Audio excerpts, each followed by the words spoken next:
On the train coming to Somerset, we passed through fields covered in frost with a light mist, and then the sun suddenly broke through and it's become the most staggeringly beautiful day. Blue sky and bright sunshine, but cold. It's winter, so you expect that. And we're here to explore the Somerset levels, and there's going to be plenty of water on hand.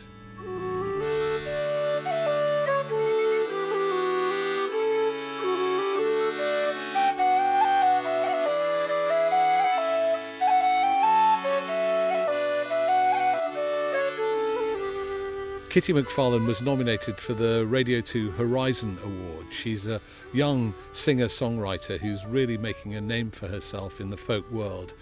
And she's making a name because she's a great songwriter who writes about nature, and she's inspired by these Somerset levels.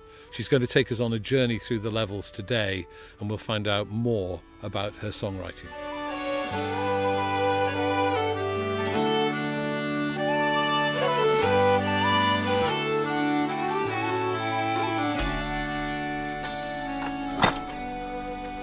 Kitty, good morning. Hello. How are you? Where are we? This is quite spectacular. First of all, let me just talk about the weather, because we're British. It is January, but I wish I brought my sunglasses. It's such bright sunshine, bright blue sky. Did you lay this on specially for us? Yeah, I put in a word. This is Burrow Mump, and it's one of a few, very, very few hills that kind of pop out on the Somerset levels. And they would have been islands back in the day when it was all water around here. And at this time of year, when it floods around here, you get a kind of sense of how it used to be, and it feels like an island again. It's going to be wet underfoot, isn't it? It's a very slippy climb up the hill. And then there's a ruined church at the top. Yes, yeah. Should we climb up to that? Let's go for that. Okay.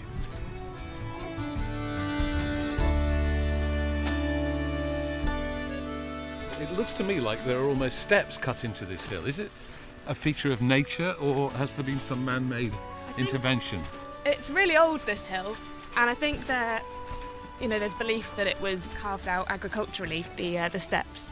But yeah, this hill kind of has a history, I think, throughout the ages, and they found like Roman coins up here, and then the fort up there was originally a medieval thing, I think, and then it was kind of rebuilt in the 18th century. I think it was unfinished. I don't think they ever finished it. Oops. Well, it looks like, you're all right. Don't fall over. Oh, my knees were It looks like, obviously, it's ruined now, and there's no roof on part of it. But the view, the vantage point, because it's all so flat around here, is going to be wonderful, isn't it? That's the thing, because this area is just miles and miles of flat wetland. It means that when you get up high, no matter how high it is, I think this is only 24 metres up or something like that. It means you can just see for miles, which is an amazing feeling. What does Burrow Mump mean? So Burrow Mump is actually it's one of those silly names that actually means hill. Hill. I think they call it tautology. It's like, I think there's one in Cumbria called Torpenhow Hill, which is hill. And I wonder if mumps, the word mumps, which gives us kind of hills in our face, comes from Burrow Mump. I wonder. Well, there's I love the word mump, but they use the word mump traditionally with the peat industry around here as well, and they used to dig out the mumps of peat. And I can't believe the sunshine and the clarity of the view. You just wait till the top. Now, have you ever brought your guitar up here before? I haven't. I think it could be a useful sledge on the way down. We made it. We made it to the top. Very slippery underfoot. But boy, is it worth it. Let's just go around the corner here. How will make it down? Hello. How will we make it down? How will you make it down? Did you find it difficult getting up? Yeah, it's hard work, isn't it? Oh. Very out of breath. I did warn you it was slippy. So what can we see from up here? So this is when we can see all the way across the levels to the Mendips and the Poldham Hills. And then down there you can see huge river confluence, and that's the River Parrett winding through Burrow Bridge, and that's actually where it meets the River Tone, which crosses across to Taunton. So the Parrett's come all the way from the border of Dorset and Somerset, and then it's winding its way past us here, meeting with the Tone, and then continuing along to Bridgewater. And you can see sort of 360 degrees here, can't you? All the way around the flat plain around us, and there's an enormous amount of water down there, not just in the river, but a lot of the fields are covered in water. It's an amazing area. It has I think it's quite a new kind of landscape, natural landscape really, in the grand scheme of things, formed over the last 10,000 years since the Ice Age. But it holds an incredible social history, and that's something that really appeals to me. And it's been managed for centuries. I think it was originally managed floodwise by monks in the Middle Ages. And these rhenes or rhines, these kind of narrow ditches that crisscross along, and you can see them everywhere if you look. It's a very sort of geometric landscape because of these long ditches. And I think they say Rhenes in the east of Somerset and Rhines in the west. Scone and scone. It's that kind of thing, isn't it? Do you have a song that was inspired by here that you might sing for us? Yeah, I do. There's a song of mine called Man Friendship, which is literally inspired by the view from this hill. I wrote it after the floods in 2014, and it's flooded around here for centuries. But was it particularly bad in 2014? 2014 was a really bad winter, 2013 going into 2014.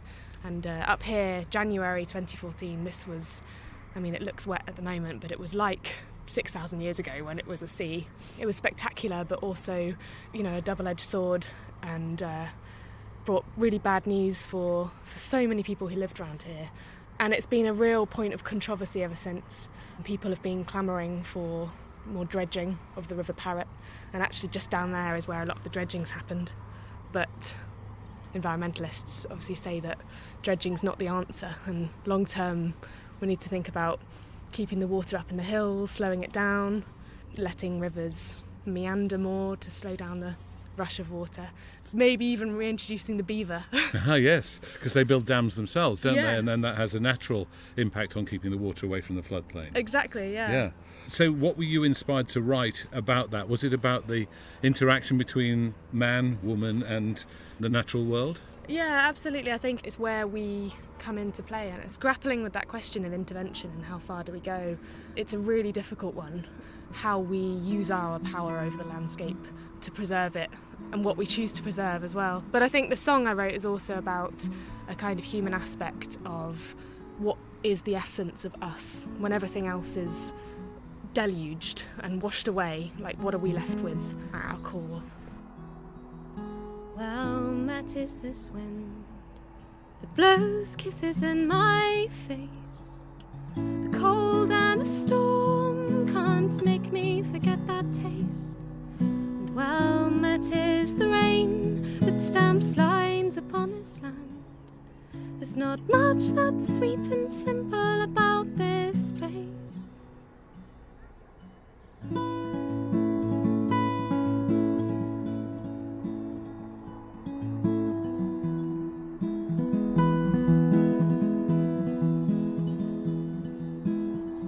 Told the seas are rising.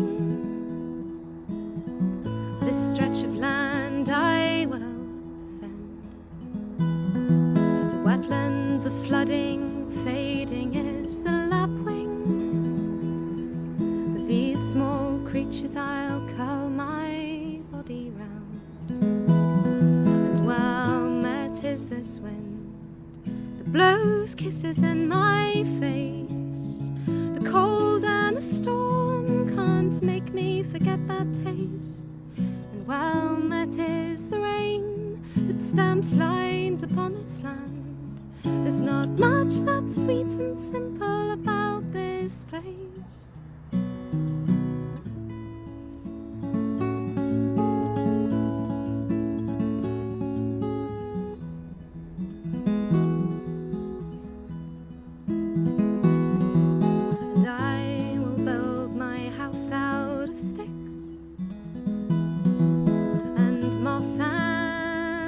Spiders' web.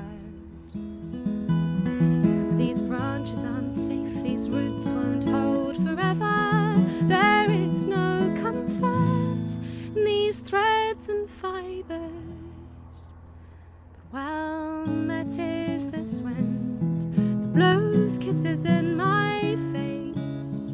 The cold and the storm can't make me forget that taste. And well met is the rain that stamps lines upon this land. There's not much that's sweet and simple about this place. Oh, the cliffs may fall like Lego blocks. The forests may dwindle to dust. But if the bird nest and the spider a web, man friendship, man friendship,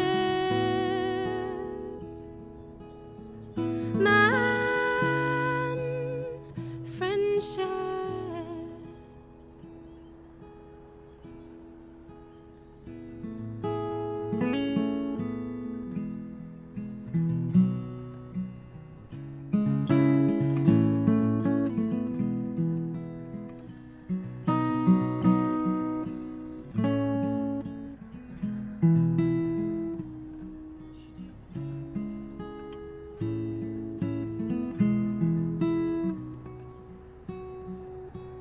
And well met is this wind, blows kisses in my face.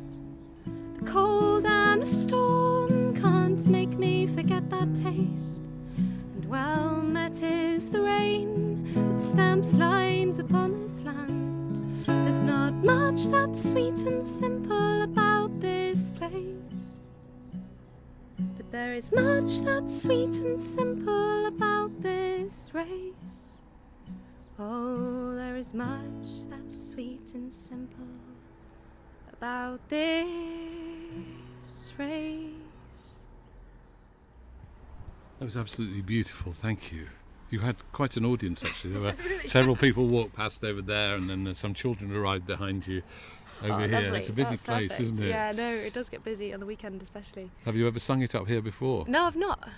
So it feels really nice because when I sing it live, I quite often imagine I'm here. So you close your eyes and yeah. visualise Burrow Mump? This is just the place that I was thinking about when I wrote it. Right. So it is really nice to come and sing it up here, and I wouldn't do it otherwise. So thanks for asking No, me. it's brilliant that you've come and done it for us, and you can still hear the man-made intervention going on here, can't you? Because there's quite a busy road going nearby This is on one side. A361 that goes from Taunton to Glastonbury, so it's pretty busy. Yeah. Can we see Glastonbury from here? We can. Yeah. If we We go around the other side, we'll be able to see the we'll go and have Glastonbury a tour. quick look at Glastonbury, shall we?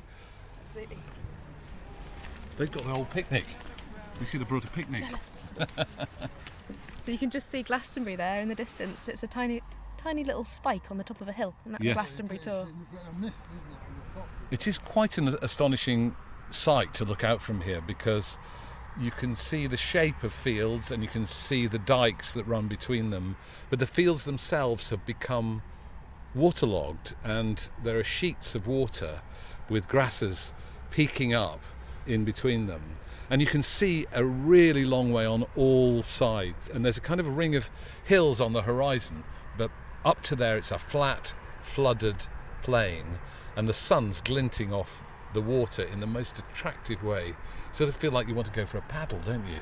You want to go in there and get your feet wet, as though you could splash along through there.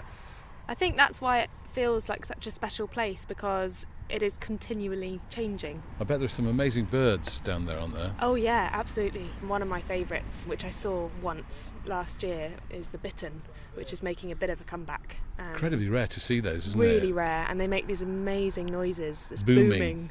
And there used to be thousands of them on the levels, and in the 1800s they went extinct, and then they've come back again. But in the 90s they were on the brink of extinction again. I think there were 11 booming males in the whole country, and now, with a lot of work from the RSPB and the wildlife trusts, they're coming back again, and I think there were about 40 to 50 booming males last year.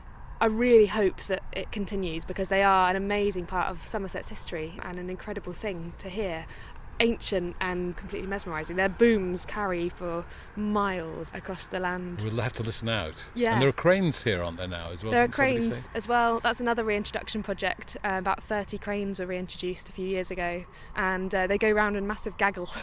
Don't know what the Is it a collective gang of noun cranes is. or a cornucopia of cranes? Love don't know.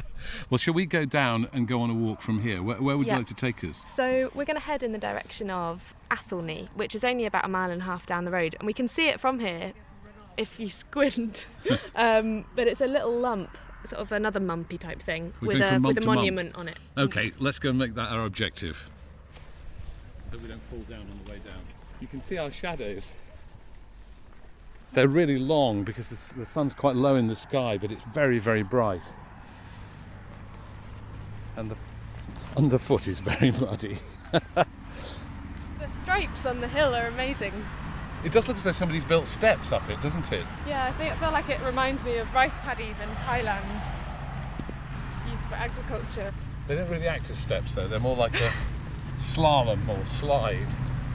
Now this is a really particularly slippy bit.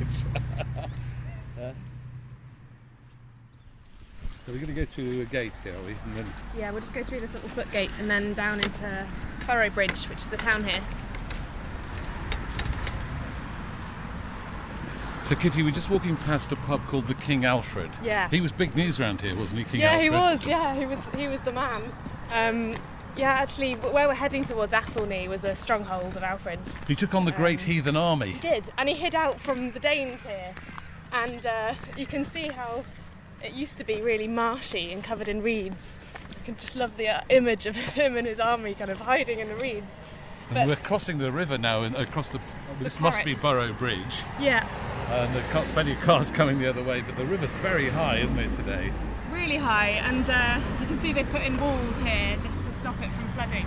But yeah, this area of the Parrot gets very high and fast as well. And we're now going to turn and walk along the river on the towpath. Tell us about your connection with this place here. Were you born and brought up in Somerset? Yes, I was born in Taunton, in the hospital in Taunton, and then grew up in a little village called Milverton, over towards Taunton Way. And did you connect with nature as a kid? Yeah, I was born in a very rural area and I was just fascinated with nature growing up. That was where I spent all my time, outside in a hedge somewhere or under a tarpaulin. I mean, I was a real nerd when I was a kid. Right. So what did you collect? Do you have pets and things in your house? Well, we had the kind of normal kind of chickens, and we had a dog, and we had an axolotl as well, which my godfather, who was a biology teacher, bred these axolotls, and he was always giving us strange creatures. Axolotl is a kind of Mexican aquatic salamander. Oh, And where did you keep it? in a tank. Right, in your bedroom or in the your sitting room? potting shed. Oh, in the potting shed, right. How big was it? It grew to about, probably 3/4 of a foot, I'd say. It was given to the family when I was born by my godfather. What, to mark the Not occasion? really in a ritualistic way, that sounds a bit weird. But they think they lived to about 10 years or something. And it died when I was 23. Wow. So it had a good old life. And what was its name? Axie. Okay, fair enough. Yeah, I get that picture. And did you have things in your bedroom as well? Did you bring the natural world into your bedroom like some kids do? Well, I had this tank full of stick insects, which were also given to me by my godfather, and they were brilliant because they were tiny little scraps of life at the beginning, and they grow to these sort of really long, trunky things, and I loved them. And I was kind of terrible, really. I was obsessed with caterpillars, and I'd gather all the caterpillars from the nasturtiums in the garden and watch them and draw them, and I found this elephant hawk moth caterpillar, which if anyone knows what they look like, they'll understand. They're just incredible. What These do huge they like? eyes on the side of them, and they're about a few inches long and kind of a velvety, really soft kind of skin, and they eventually form elephant hawk moth. And what did you do with it? Kept it in a tank, made a project of it. I've got a project at home. I think this was about when I was about 8 or something, and drew it and studied it, and I was just completely obsessed with it. And then eventually Mum made me let it go. Into the garden? Yeah. Yeah. And were your mum and dad interested in nature as well? Yeah, that definitely came from them, and I think just also being born around that area and spending so much time outside just meant that it kind of seeped in. Well, we're going to cross the road again now, aren't we? Just to cross another bridge. But there's a big hill up the back of our house where I grew up, and there are these amazing badger sets up there. I think badgers have been such a kind of constant presence in my childhood, and the tracks that they leave behind them in the field, tracing them, and the way they just come out after dark was always really exciting. But yeah, from the top of the hill you could see all across the village, and I used to go up there and sing because I was so embarrassed to sing in the house. I didn't want anyone to hear me when I was little, and I'd go up the hill and just walk around singing at the top of my voice because I thought it was my private space. What sort of things did you sing? At the top of my voice, anything I think, but a neighbour then said that she could hear me, so I was mortified. Oh, really? So you stopped singing for a bit. So when did music come into your life? Was that something again that came from your family? Not so much really. I started playing guitar when I was 11. Both my parents are artists, so I think it kind of manifested itself in a different way with me. So they're visual artists? Visual artists. Mum's a textiles designer and Dad's a jewellery maker. And when I grew up, we were making things with our hands and crafting things and mending things, and generally being creative was really important. So I think that kind of came out in a way with me in songwriting. And the guitar, when I picked it up when I was 11, it was immediately a tool for expression rather than a theoretical thing. So when I started learning, it was with this brilliant guitar teacher called John, who just said, "What songs do you want to learn?" straight away. And I had this old guitar that Dad had when he was growing up, and he'd kind of noodled on every now and then. It was a tiny little nylon string guitar, and it had all the laminate flaking off on the front to the point where it was just shedding laminate all everywhere. And Dad just took the electric sander to it, so I ended up with this guitar that sort of looked a bit like a bit of MDF. But we learned, I think I did like Norah Jones when I first started, Ralph McTell, Streets of London. That was one of the first ones. And you must have realised that there was something about expressing yourself in that way that struck a, if you'll excuse the expression, struck a chord with you. Yeah, I think I was itching to start writing my own songs straight away, and that took over when I was a teenager. I was obsessed with it. And writing about nature? Writing about nature, I never really wanted to write about my own experiences.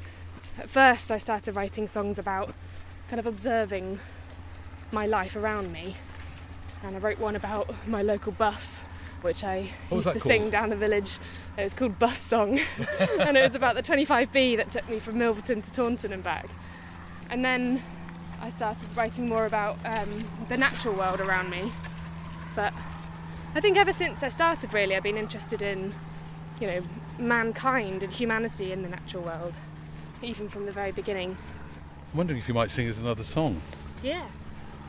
You've got a song called Glass Eel. Yeah, Tell us about that.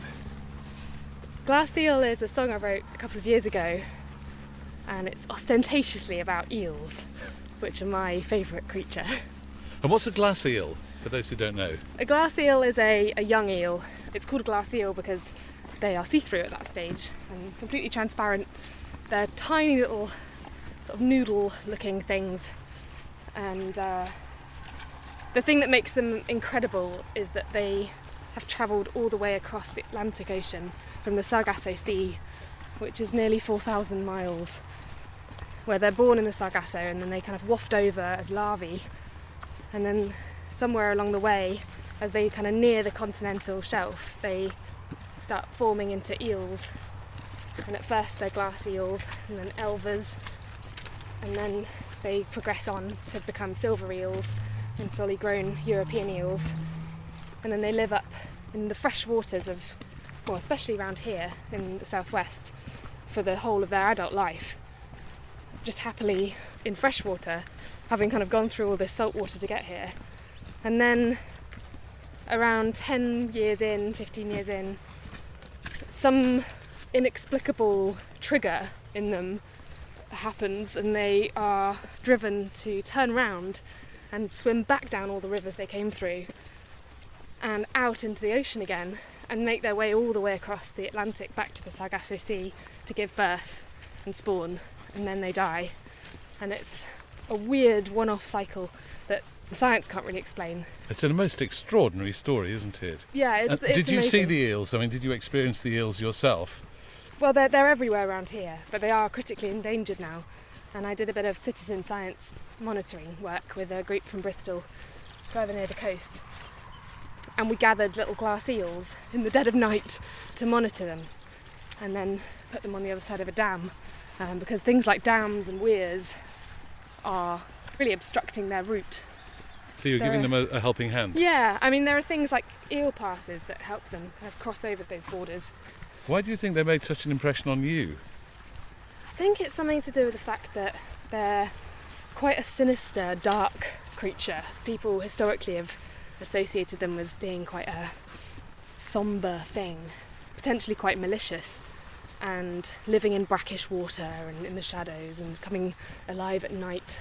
Tales and folk stories of them travelling across open land, which they do, and the cyclical nature of their migration and their life, I think, is fascinating. But also, for me, it was around the time of the great decision in the UK. The referendum. The referendum, and we were talking about borders and boundaries and our connection to the rest of the world. And it seemed so parallel to our own human plight. Fragmentation of the rivers and the loss of intertidal and wetland habitats, to the fissures wrought on a global scale by man.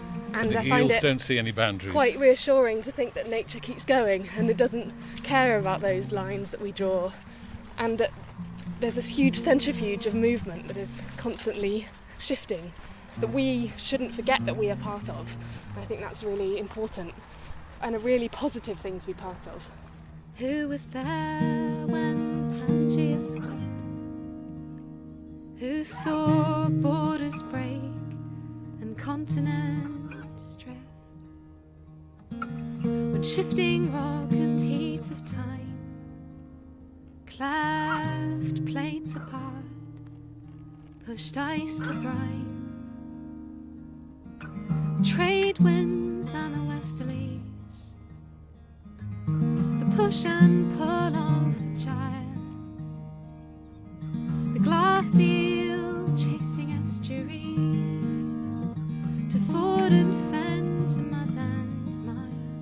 And as the leaves are doomed to bruise, and the fruit is bound for falling, we are all compelled to move our busy skies and racing ocean, our strange and heady motion. Who saw the muddy eddies and the sediment, and the weathered cliffs forging monuments to the labyrinths that the rivers fill, the days disrupt and the nights distill, the trade winds and the westerlies, the push and pull of the gyre, the glass eel chasing estuaries, to ford and fen, to mud and mire. And as the leaves are doomed to bruise, and the fruit is bound for falling, we are all compelled to move our busy skies and racing ocean,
inhumanity,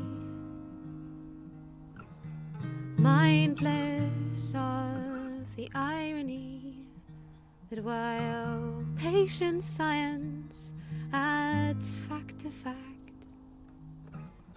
hasty man draws lines on maps.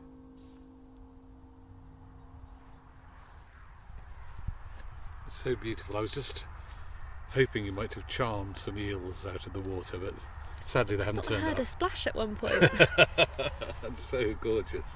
And it's interesting about, we were talking the other day about protest songs and what had happened to protest songs, but there's some protest in that song, isn't there? Yeah, I think for me, I don't think protest songs need to be sort of a shouty, aggressive thing. I think they can be soft as well. And for me, it's definitely a protest against what we're leaning towards throughout the world of breaking up everything and putting up walls and boundaries, and especially at the time when I was writing it with the huge refugee crisis as well and the inhumanity of it all.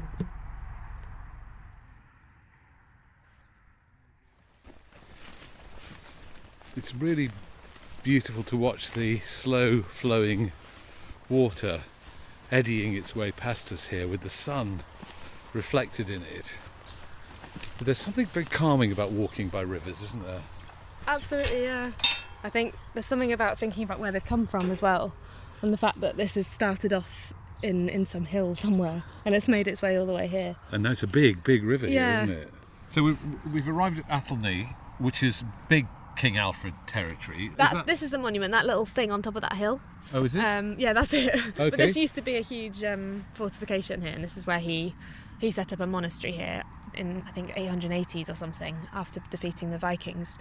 But there's a great story about him when he was escaping with his men from Chippenham, and they retreated across the levels, hiding out from the Danes. They all stayed with, supposedly, locals around here, and he stayed with this village woman, and she asked him to watch her cakes in the oven, and he let them burn. I just love that. So But he's not the man to do baking with, King Alfred. he's not a good baker, but supposedly the Victorians made that story up, so I don't even know It's whether a very that's true. apocryphal story. Now, if we go back this way, can we head off to a nature reserve and see some bird life? Yeah, so this area is amazing for that, and who knows what we'll see.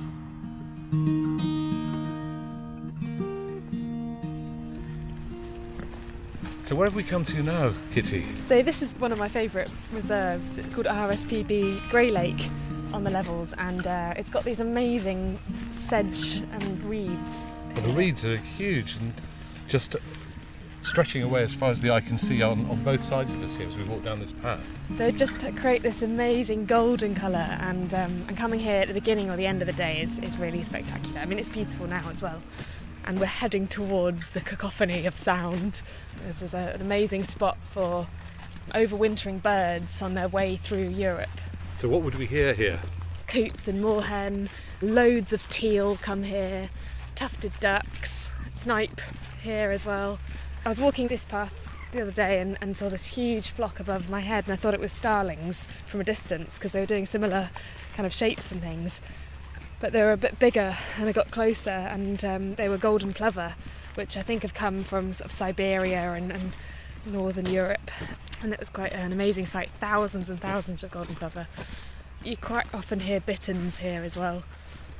Well, I'm hoping for that. I've been hoping right since the beginning when you mentioned that there were bitterns around the place, that we might hear one, but I bet the odds are against us, don't you think? Oh, I really hope we do. Well, there's lovely signs along the path here pointing out things that you should watch out for. Dragonflies, grass snakes. Yeah, it's an amazing spot. A lot of this area and the other nature reserves around here, RSPB Ham Wall and Shapwick Heath, have been kind of put in place. I'm not sure about Grey Lake in particular, but they've been put in place where the peat industry used to be, carved into the landscape. So we can just see on our right now the water's opened up through the reeds, and there's quite an expanse of water there. Is there a bird hide here? There is a bird hide we're heading towards. Oh yes, sure. Hello. Hi. And we can begin to hear the chorus of the birds making a real noise. There are dikes or cuttings through the reeds going here where the water's coming in.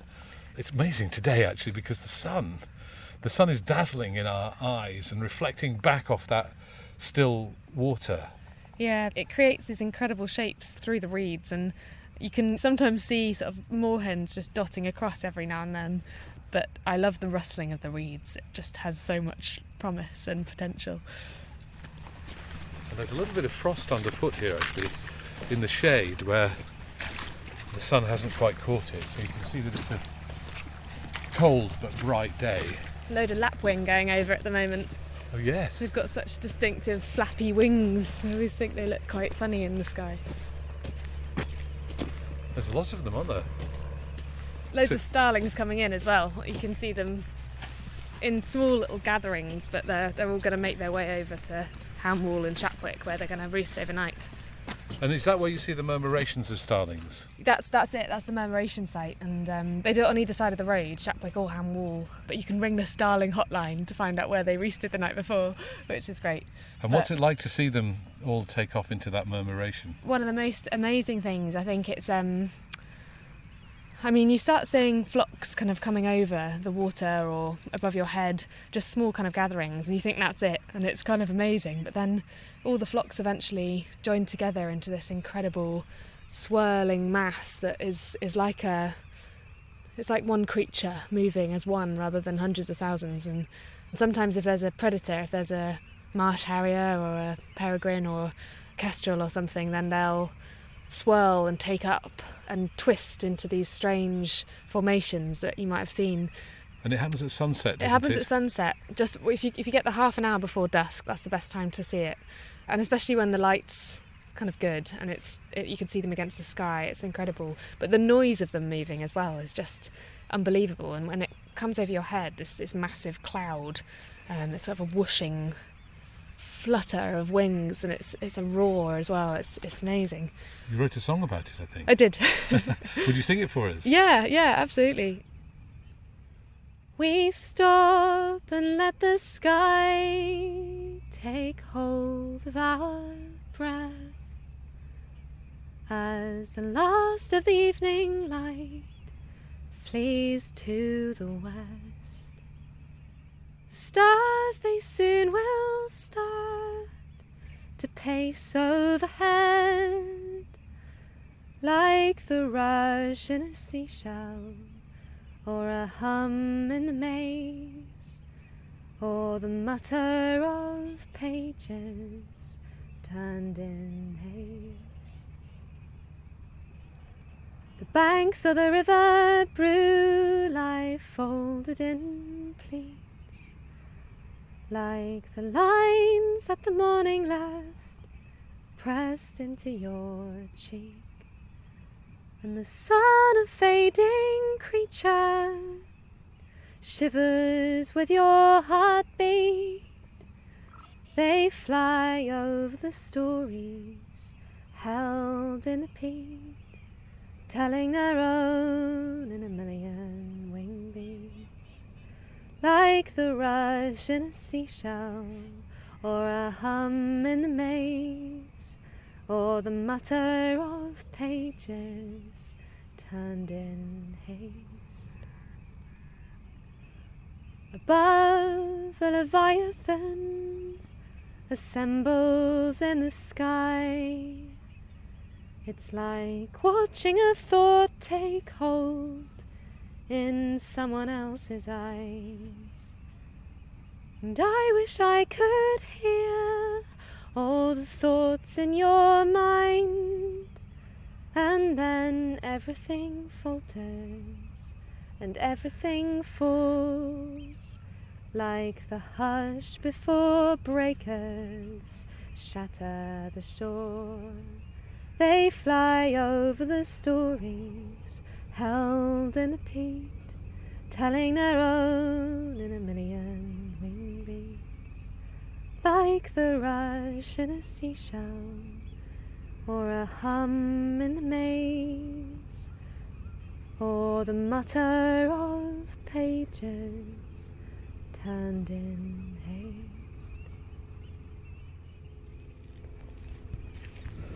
That's glorious. It's such a wonderful image about the pages. I saw production of the Magic Flute by Complicité once, where the chorus all carried pamphlets and then they turned them into birds. Wow. And they flapped them in the air and they made that rustling sound of the birds' Yeah. wings. It's such a wonderful image. that Yeah, you I think create there. it's the rustling of pages. When you're flicking a book, they only make that sound because of the page after them and all the other pages in the book. And there's something about that with the wings of the birds and all the birds together making a sound that's much bigger than just themselves. Shall we walk to the bird hide? Yeah, let's do Yeah. that. This area's known for its willow as well, and all these hedges are made of willow, and you can see these kind of pollarded stumps of willow trees that have been kind of trimmed over the years for basket making and And fence making. There's a fence over there Fence look, they making. made out of it. eel traps. Yeah. And there are hundreds of birds here, aren't there? Over to our right, where the hides are. You can probably hear them in the background. What are we seeing? So there's loads of teal around there, and then lots of shoveler as well, shoveler ducks, which are quite funny because they've got these kind of literal shoveler shaped beaks that they kind of rummage around in the mud with. And there's some ducks I'm a bit iffy on. I think they're poachards. I'm not very good with bird calls, actually. That's something I want to learn. I want to work on. So we're just going into the hide now. Welcome to the Lookout Hide. Maybe we'll have to be quiet in there, but there'll be plenty to listen to.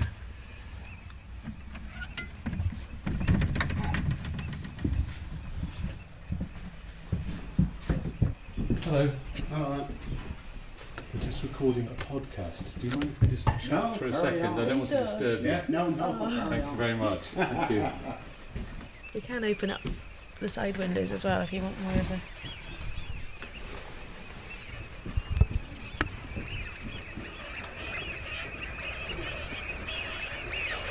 Load of swans coming over. Oh yes. Four of them, they're coming directly towards us like Think sort of we're gonna dive get bombers, aren't they?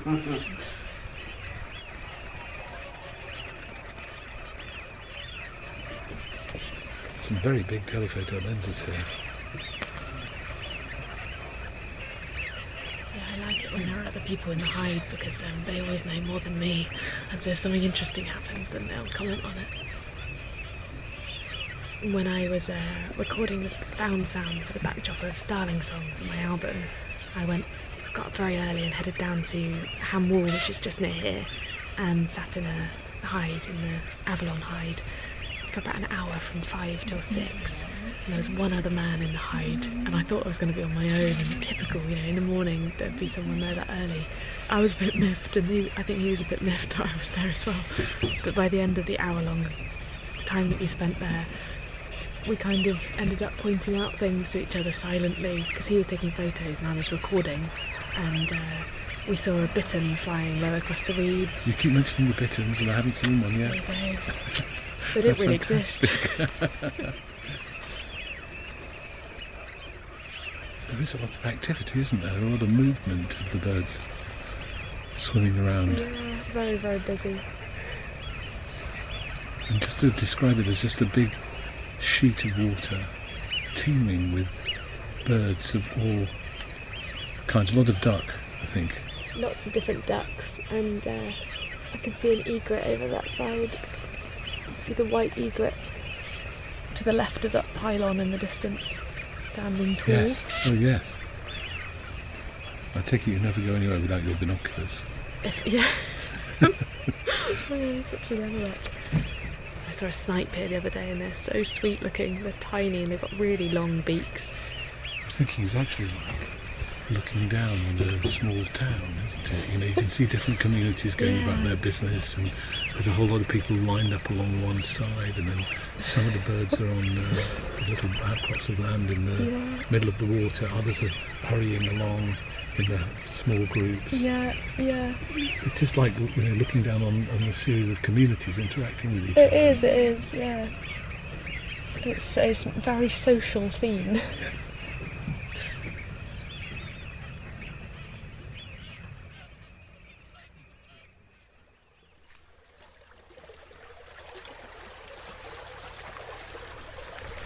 Kitty, I was surprised to find that you were a fan of John Taverner. Well, perhaps I shouldn't have been surprised to find that you were a fan of John Taverner.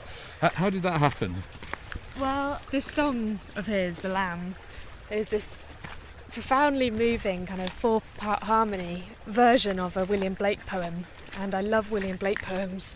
And I heard it first, we studied it in school, and it's one of those songs that once you've heard it once and you've got it in your head, it kind of follows you around. And it's got these really strange dissonances in it, and it's really unpredictable, but it's also quite hymnal. But the poem itself is kind of fraught with questions about humanity and why we're here.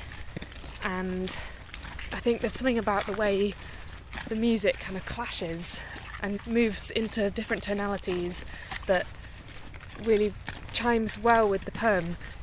And when I was coming across this song in the first place, I was exploring more of Somerset, and I kind of ended up associating it in my head with this particular spot on the North Somerset coastline, just north of Bridgewater, in Bridgewater Bay, where the River Parrett meets the Bristol Channel, and it's called Steart Marshes around there, and it's a wildfowl and wetlands trust.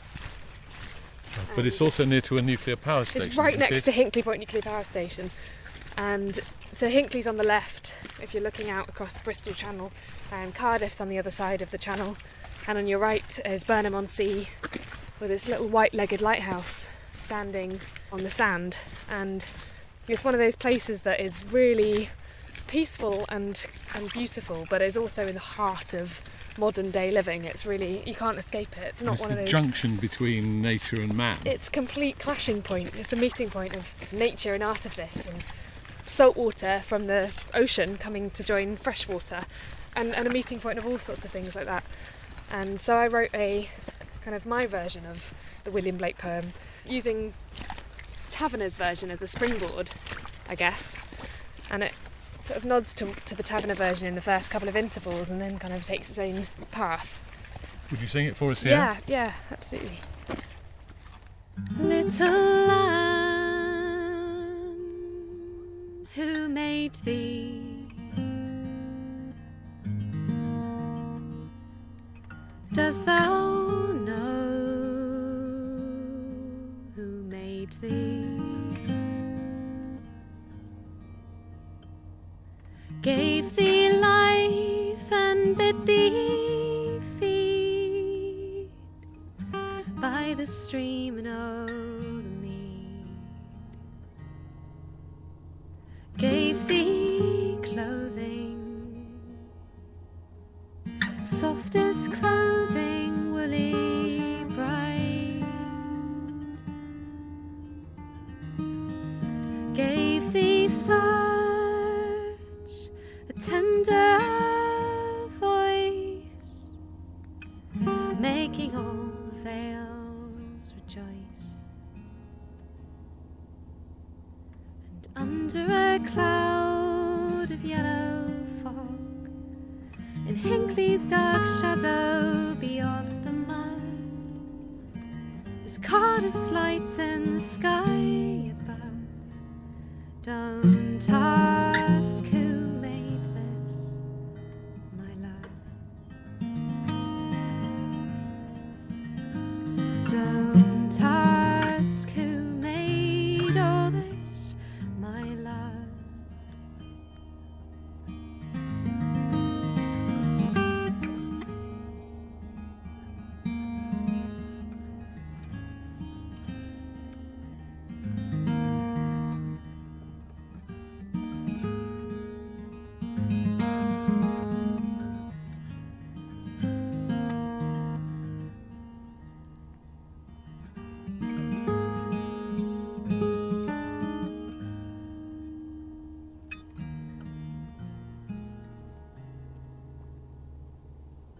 And little lamb, who made thee?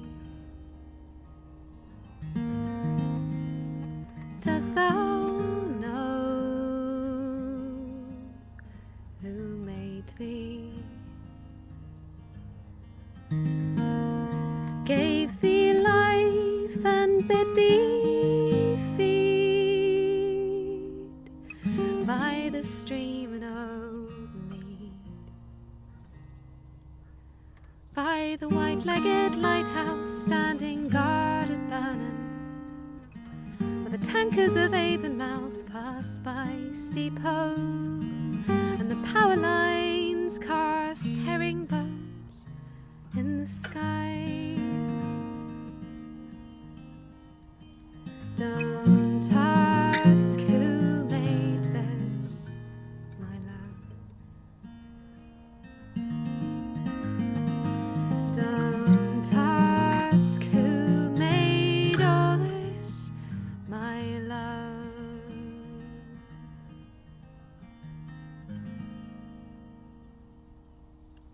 Kitty, thank you so much for sharing your music with us and for showing us the birds and the water and the Somerset levels. Thank you so much. It's been a wonderful day. Thanks for having me.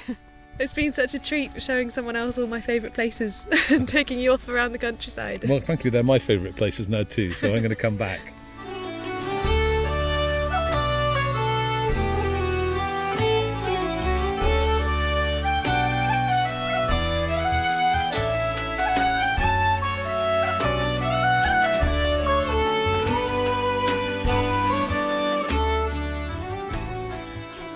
Kitty Macfarlane on the Somerset levels. Well, I do hope you're enjoying Season 5 of Folk on Foot. Don't forget we're entirely dependent on donations from our listeners to keep Folk on Foot going. So if you'd like to make a small monthly contribution and get some great rewards, why not sign up to become a patron? All you have to do is go to folkonfoot.com and click on the Support Us button.